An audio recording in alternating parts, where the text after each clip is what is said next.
नमस्कार। आपका आपके अपने YouTube चैनल ज़िंदगी के हर रंग में स्वागत है। तो आज हम देखेंगे गुप्त एवं गुप्त्योत्तर कॉल। इसका हम लोगों ने विस्तार से जो देख लिया है, इसका वीडियो पड़ा हुआ है चैनल पे। तो जिन किसी को देखना हो वो जाके स्टडी प्लेलिस्ट में देख सकते हैं।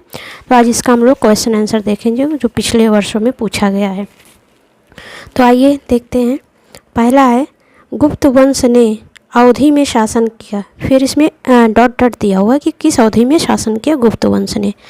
तो इसका आंसर है ए, 319 से 500 ईस्वी में। इसका थोड़ा सा विस्तार से देखते हैं। इसमें दिया हुआ है, गुप्त वंश ने 275 से 550 ईस्वी तक शासन किया।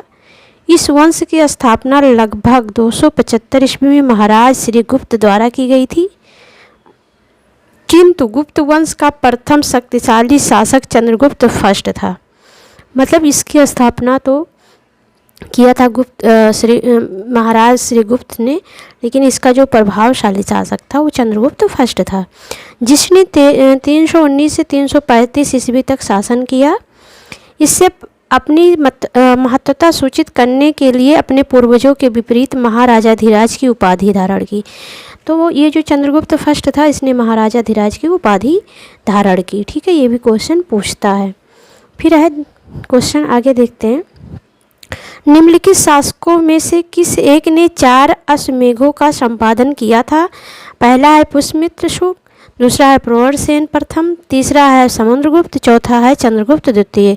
तो इसका आंसर सही है बी, प्रवरसेन प्रथम ने किया था। तो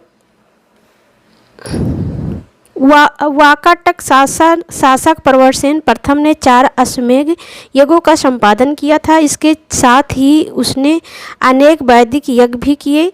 इसी वंश के शासक प्रवरसेन द्वितीय की रुचि साहित्य में थी। इसका जो रुचि था वो साहित्य में था, साहित्य के प्रति झुकाव था। उन्होंने श्री सेतुबंध नामक ग्रंथों की रचना की थी, और उन्होंने सेतुबंध नाम का एक ग्रंथ था जिसकी रचना की थी। फिर भारत का नेपोलियन किसे कहा जाता है? भारत का नेपोलियन किसे कहा जाता है? तो इसमें दिया हुआ, पहला चंद्रगुप्त मौर्य, दूसरा है चंद्रगुप्त द्वितीय विक्रमादित्य, तीसरा है अशोक और चौथा है समुद्रगुप्त। तो इसमें समुद्रगुप्त को कहा जाता है। ये देखिए आंसर डी सही है, समुद्रगुप्त को कहा जाता है भारत का नेपोलियन। इतिहासकार विंसेंट स्मिथ ने अपनी रचना अर्ली हिस्ट्री ऑफ इंडिया में समुद्रगुप्त की वीरता एवं विजयों पर मुग्ध होकर उसे भारतीय नेपोलियन कहा। तो किसने कहा था? विंसेंट स्मिथ ने कहा था। प्राचीन भारत का नेपोलियन किसे कहा जाता है?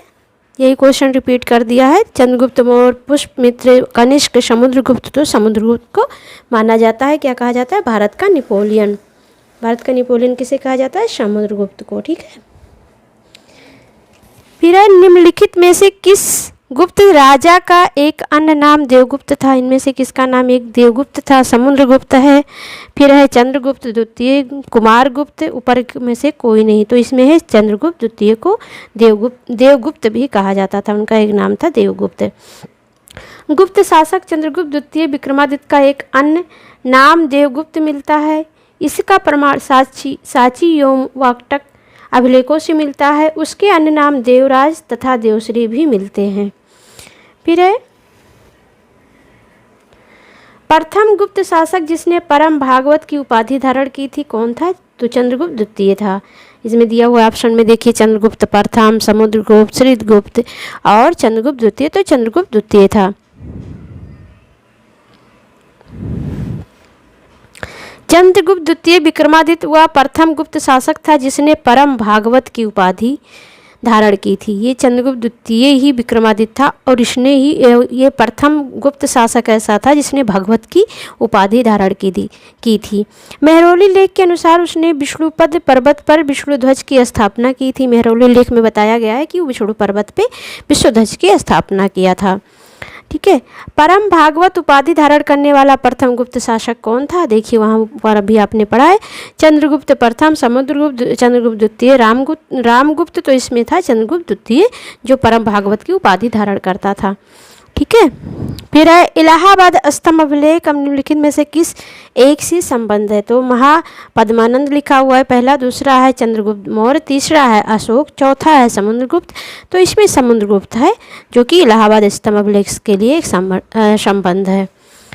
इलाहाबाद का अशोक स्तंभ अभिलेख समुद्रगुप्त 335 से 375 के शासन में के बारे में सूचना प्रदान करता है। इस स्तंभ पर समुद्रगुप्त के संधि विग्रहिक हरिशेख ने संस्कृत भाषा में प्रश्नात्मक वर्णन प्रस्तुत किया है जिसे प्रयाग प्रस्थित कहा जाता है।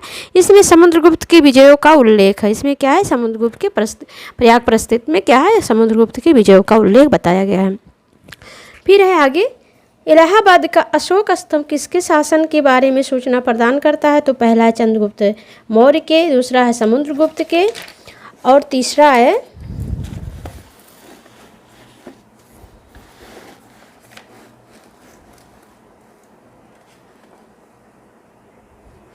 चंद्रगुप्त द्वितीय, चौथा है समुद्रगुप्त। तो इसमें है समुद्रगुप्त के बारे में। ठीक है।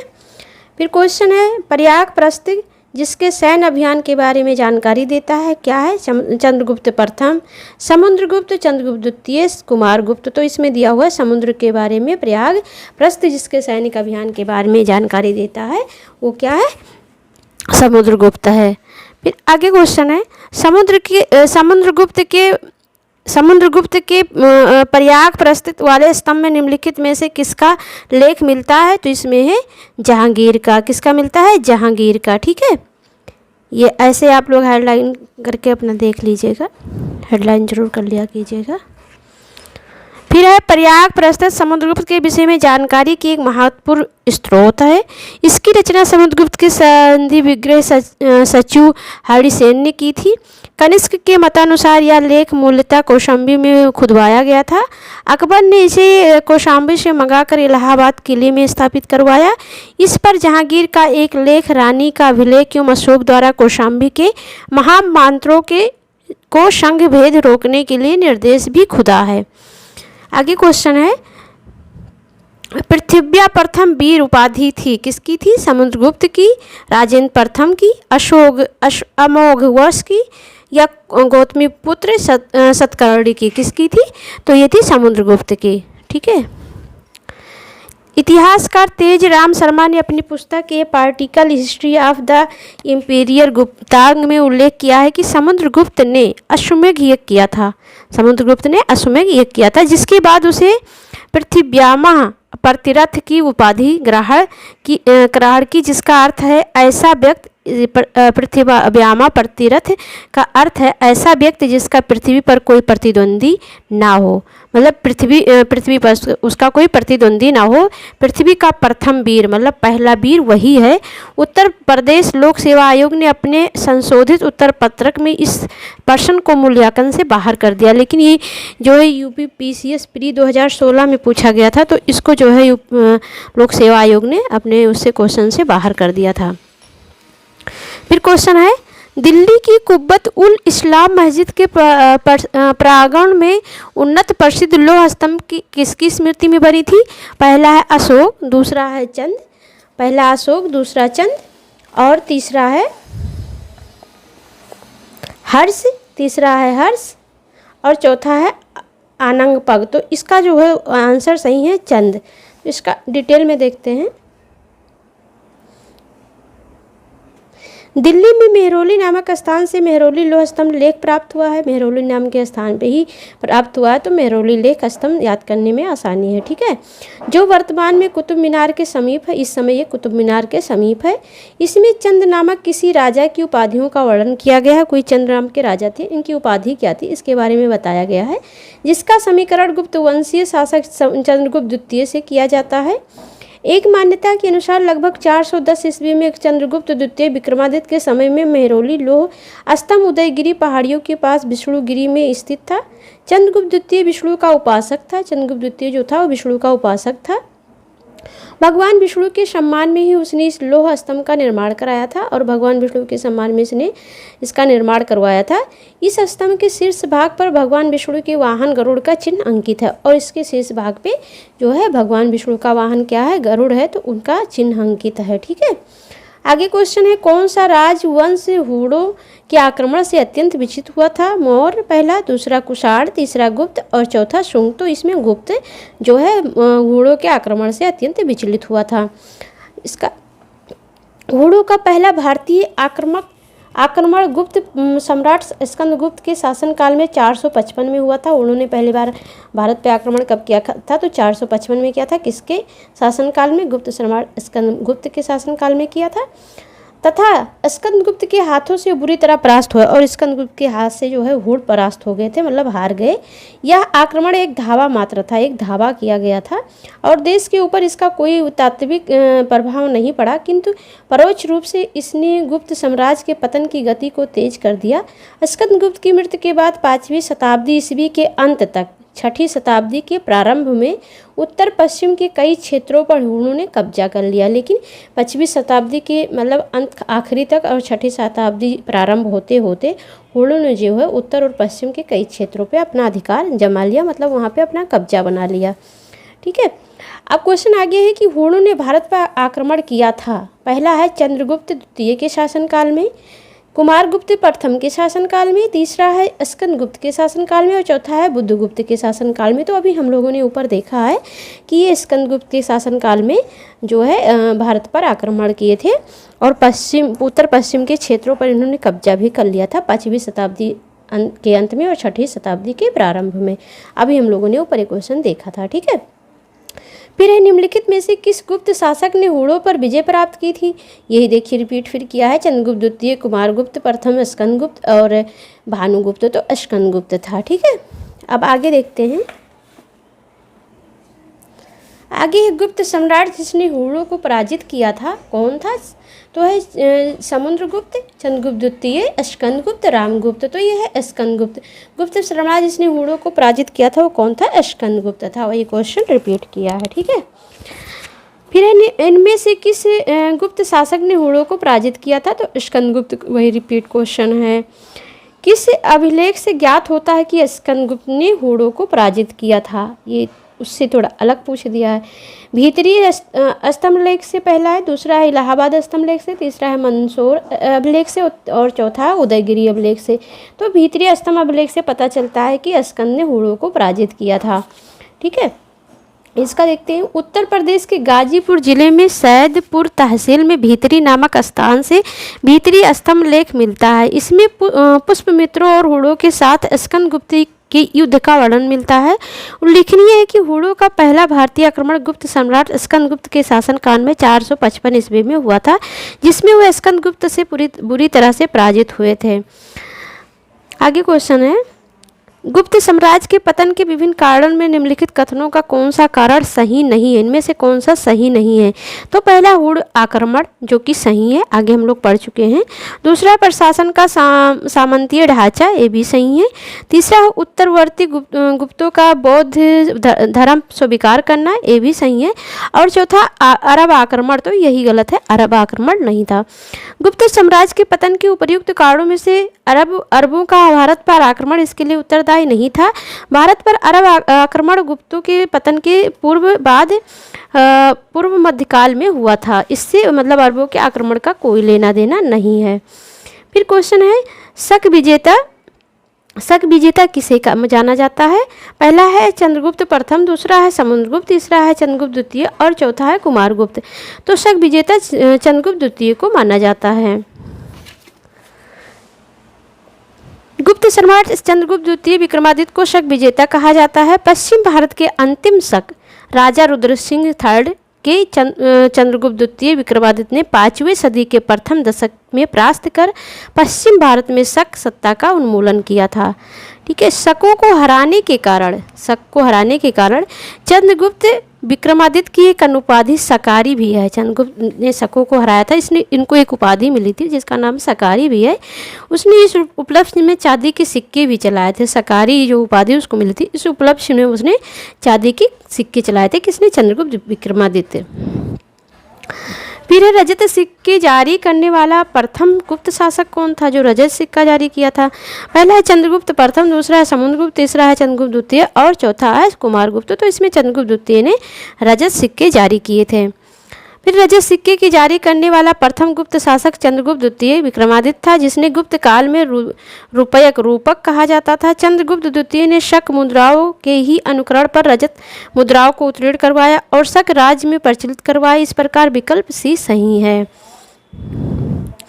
ईसा की तीसरी शताब्दी से जबकि हूण आक्रमण से रोमन साम्राज्य समाप्त हो गया, भारतीय व्यापारी आधिकारिक निर्भर हो गए। किस पे निर्भर हो गए? अफ्रीकी व्यापार पर, पश्चिम यूरोपीय व्यापार पर, दक्षिण पूर्वी एशियाई व्यापार पर, मध्य पूर्वी व्यापार पर। तो ये हुए थे दक्षिण पूर्वी एशियाई व्यापार पे। ठीक है। ईसा की तीसरी सदी से जब हूण आक्रमण से रोमन साम्राज्य का पतन हो गया तो भारतीय दक्षिण पूर्व एशियाई के व्यापार पर अधिक निर्भर हो गए। दक्षिण पूर्व एशियाई व्यापार पर हूण अधिक निर्भर हो गए। फिर क्वेश्चन है, गुप्त काल में उत्तर भारतीय व्यापार निम्नलिखित में से किस एक पतन से संचालित होता था? तो ये है पहला, क्या है? ताम्रलिपि से, दूसरा है भड़ोच, तीसरा है कल्याण और चौथा है काम्बे। तो इसका आंसर सही है ताम्रलिपि से। कौन सा आंसर सही है? ताम्रलिपि से। गुप्त काल में बंगाल में ताम्रलिपि एक प्रमुख बंदरगाह था। ताम्रलिपि क्या था? एक प्रमुख बंदरगाह था, जहां से उत्तर भारतीय व्यापार एवं साथ ही दक्षिण पूर्व एशिया, चीन, लंका, जावा, सुमात्रा आदि देशों के साथ व्यापार होता था। पश्चिम भारत का मुख्य बंदरगाह बिरगू कच्छ भड़ोच था, जहाँ से पश्चिमी देशों के साथ समुद्री व्यापार होता था। भड़ोच से कहाँ से होता था? पश्चिमी देशों के साथ। फिर भारत ने दक्षिण पूर्वी एशिया के साथ अपने आरंभिक सांस्कृतिक संपर्क तथा व्यापारिक संबंध बंगाल की खाड़ी के पार बना रखे थे। निम्नलिखित में से कौन सी बंगाल के इस उत्कृष्ट आरंभिक समुद्री इतिहास की सबसे विश्वसनीय व्याख्याएं हो सकते हैं? तो पहला दिया हुआ है, प्राचीन काल तथा मध्यकाल में भारत के पास दूसरों की तुलना में अति उत्तम पोत निर्माण तकनीकी उपलब्ध थी। दूसरा है, इस उद्देश्य के लिए दक्षिण भारतीय शासकों ने व्यापारियों, ब्राह्मण, पुजारियों और बौद्ध भिक्षुओं को सदा संरक्षण दिया। और फिर तीसरा है, बंगाल की खाड़ी में चलने वाली मानसूनी हवाओं ने समुद्री यात्राओं को सुगम बनाया। चौथा, इस संबंध में ये और भी दोनों विश्वसनीय व्याख्या है, तो ये गलत है। इसमें जो सही है वो है, बंगाल की खाड़ी में चलने वाली मानसूनी हवाओं ने समुद्री यात्राओं को सुगम बनाया था, ये सही है। भारत ने दक्षिण पूर्वी एशिया के साथ अपने प्रारंभिक सांस्कृतिक संपर्क तथा व्यापारिक संबंध बंगाल की खाड़ी के पार बना रखे थे। इसका मुख्य कारण बंगाल की खाड़ी में चलने वाली मानसूनी हवाओं के द्वारा समुद्री यात्रा का सुगम होना था। अतः सर्वाधिक उपयुक्त उत्तर सी सही है। आगे क्वेश्चन दिया हुआ है, प्राचीन भारत के देश की व्यवस्था में अत्यंत महत्वपूर्ण भूमिका निभाने वाले श्रेणी संगठन के संदर्भ में निम्नलिखित में से कौन से कथन सही हैं? पहला दिया हुआ, प्रत्येक श्रेणी की एक केंद्रीय प्राधिकरण के साथ पंजीकृत होती थी और प्रशासनिक स्तर पर राजा उनका प्रमुख होता था। दूसरा, श्रेणी की वेतन काम करने के नियमों, मानकों और कीमतों को सुनिश्चित करती थी। तीसरा, श्रेणी का अपने सदस्यों पर न्यायाधिकार होता था। तो इसमें कूट दिया हुआ है कि कौन सा सही है, 1, 2, 3, बी में दिया हुआ है 3 और सी में दिया हुआ 2 और 3 और डी में दिया हुआ है 1, 2, 3। तो इसका सही आंसर है 2 और 3। श्रेणी का वेतन काम के नियमों, मानकों और कीमतों को सुनिश्चित करता था, ये एकदम सही है। दूसरा है, श्रेणी का अपने सदस्यों पर न्यायिक अधिकार होता था, तो ये भी एकदम सही है। ठीक है, तो इसका हम लोग देख लेते हैं थोड़ा सा डिटेल में।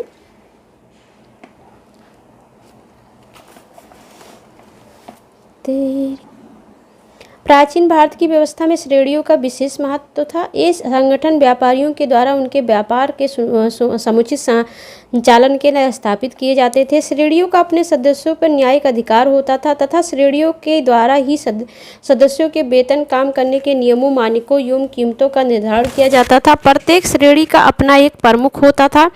राजा का श्रेणियों के संचालन में कोई हस्तक्षेप नहीं होता था। श्रेणियाँ अपने नियम स्वयं बनाती थी। स्थानीय प्रशासन में भी श्रेणियों को काफ़ी महत्व प्राप्त होता था। फिर आगे क्वेश्चन है, गुप्त काल में गुजरात, बंगाल, दक्कन एवं तमिल राष्ट्र में स्थित केंद्र किससे संबंधित है? पहला है वस्त्र उत्पादन से, दूसरा बहुमूल्य मणि एवं रत्न से, तीसरा हस्तशिल्प से और चौथा है अफीम की खेती से। तो इसका सही आंसर है वस्त्र उत्पादन से। गुप्त काल में गुजरात, बंगाल, दक्कन एवं तमिलनाडु वस्त्र उत्पादन के लिए प्रसिद्ध था, अतः विकल्प ये सही है। वस्त्र उद्योग गुप्त काल का प्रमुख उद्योग था। गुप्त काल में अंतर्राष्ट्रीय व्यापार के प्रमुख केंद्र थे। ताम्रलिपि मृगुकच्छ, अरिकामेडु, कावेरी पत्तनम, मुजिरिस, परिस्थान, सोपार, बारबेकिम, ये जो है इसके प्रमुख केंद्र थे। गुप्त काल में उत्तर भारतीय व्यापार के निम्नलिखित में से किस बंदरगाह से संचालित होता है? पहला है भरूच, दूसरा है कल्याण, तीसरा है खंपात और चौथा है ताम्रलिपि। तो ताम्रलिपि से संचालित होता था। इसका यही क्वेश्चन 2 बार रिपीट हो चुका है। ताम्रलिपि गुप्त काल में उत्तर भारतीय व्यापार का प्रमुख बंदरगाह था। ताम्रलिपि आधुनिक पश्चिमी बंगाल के मिदनापुर जिले के तामलुक नामक स्थान को कहते थे, जो कि कोलकाता से लगभग 33 मील दक्षिण पश्चिम में रूपनारायण नदी के पश्चिमी किनारे पर स्थित है।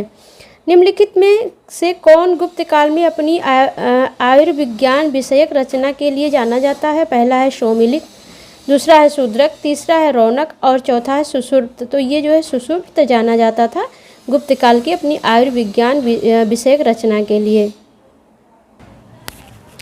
आयुर्वेद तथा चिकित्सा के क्षेत्र में प्राचीन भारत की चरम प्रवृत्ति चरक एवं सुश्रुत में मिलती है। गुप्तकालीन सुश्रुत संहिता में चिकित्सा के ज्ञान एवं कार्य कुशलता को समान रूप से महत्व दिया गया है। क्वेश्चन है, निम्नलिखित में किसका प्राचीन भारत के आयुर्वेद शासन के संबंध में नहीं है? पहला है धवंती, दूसरा है भास्कराचार्य, तीसरा है चरक और चौथा है सुश्रुत। तो इसका है भास्कराचार्य। धवंती चंद्रगुप्त सेकंड विक्रमादित्य के नवरत्नों में से एक थे। ये आयुर्वेद शास्त्र के प्रकांड पंडित थे। चरक एवं सुश्रुत भी आयुर्वेद के विद्वान थे। चरक कनिष्क के राजवैद्य थे, जिन्होंने चरक संहिता की रचना की, जबकि भास्कराचार्य प्रख्यात खगोलक एवं गणितज्ञ थे। इन्होंने सिद्धार्थ शिरोमणि तथा लीलावती नामक ग्रंथों की रचना की। इन ग्रंथों में गणित तथा खगोल की विज्ञान संबंधी विषयों पर भी प्रकाश डाला गया है। आगे क्वेश्चन है, प्राचीन कालीन भारत में हुई वैज्ञानिक प्रगति के संदर्भ में निम्नलिखित में से कौन सा कथन सही है? पहला है, प्रथम शती ईस्वी में विभिन्न प्रकार के विशिष्ट शल्य औजारों का उपयोग आम था। दूसरा है, तीसरी सदी ईस्वी के आरंभ से मानव शरीर के अतिरिक्त अंगों का प्रत्यारोपण शुरू हो चुका था। और तीसरा है, 5वीं सदी ईस्वी में कोण के ज्वय का सिद्धांत ज्ञात था। चौथा, 7वीं सदी ईस्वी के चक्रीय चतुर्भुज का सिद्धांत ज्ञात था। तो इसमें से कौन सा सही है? तो इसमें से सही है 1, 3 और 4, 2 गलत है। तीसरी शताब्दी ईसा पूर्व के प्रारंभ में मानव शरीर के प्रत्यारिक अंगों का प्रत्यारोपण शुरू हो गया था, ये गलत है। प्राचीन काल में वैज्ञानिक प्रगति के संदर्भ में उल्लेखनीय रहा है। इस काल में प्रथम शताब्दी ईस्वी तक शल्य क्रिया में काम आने वाली विभिन्न प्रकार के उपकरणों का उपयोग होता था, किंतु उस काल के बाद अंग प्रत्यारोपण संभव नहीं हो सका था। तब तक अंग प्रत्यारोपण संभव नहीं हो सका था। गुप्त काल में गणित के क्षेत्र में उल्लेखनीय प्रगति हुई। 5वीं सदी ईस्वी तक भारत में त्रिकोणमिति में ज्वय का कोंजा और उत्क्रम ज्वय के सिद्धांत को ज्ञात हो चुके थे। सूर्य सिद्धांत और आर्यभट्टीय में इनका उल्लेख है। 7वीं सदी ईस्वी में ब्रह्मगुप्त द्वारा चक्रीय चतुर्भुज के सिद्धांत का वर्णन मिलता है।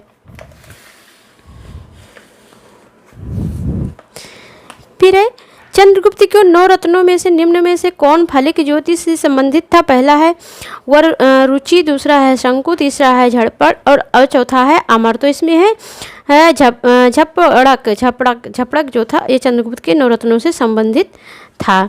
चंद्रगुप्त द्वितीय विक्रमादित्य के कुशल शासन की प्रशंसा चीनी यात्री फ्रहान ने की थी। इनके 9 रत्नों की प्रसिद्ध सर्वकालिक रही है। 9 रत्नों में सर्वोत्कृष्ट महाकवि कालिदास ने, जबकि क्षणपक रत्न फलित ज्योतिषी थे। कालिदास किसके शासनकाल में थे? पहला है समुद्रगुप्त, दूसरा है अशोक महान, तीसरा है चंद्रगुप्त फर्स्ट और चौथा है चंद्रगुप्त सेकंड। तो ये कालिदास चंद्रगुप्त सेकंड के समकालीन थे। अधोलिखित में निम्नलिखित गुप्तकालीन स्वर्ण मुद्रा है। पहला है कौड़ी, दूसरा है दिनार, तीसरा है निष्क, चौथा है पड़। तो ये इसमें है दिनार। गुप्त काल में स्वर्ण मुद्रा को दिनार कहा जाता था। चीनी यात्री फ्रहान के अनुसार लोग दैनिक कार्य विक्रय में कौड़ियों का प्रयोग करते थे। गुप्तकालीन रजत मुद्राओं को नाम दिया गया है। पहला है कृषापड़, दूसरा है दिनार, तीसरा है रूपक और चौथा है निष्क। तो इसमें से आंसर सही है रूपक। गुप्त शासकों के सिक्के उत्तर प्रदेश के बिहार, बंगाल, मध्य प्रदेश, राजस्थान और उड़ीसा में पाए गए हैं। सिक्कों का सबसे प्रसिद्ध प्राप्ति स्थल राजस्थान का भरतपुर बयाना है। इनके द्वारा जारी किए गए चांदी के सिक्के रूपक कहलाते थे तथा स्वर्ण मुद्राओं को दिनार कहा जाता था। स्वर्ण मुद्राओं को क्या कहा जाता था? दिनार कहा जाता था।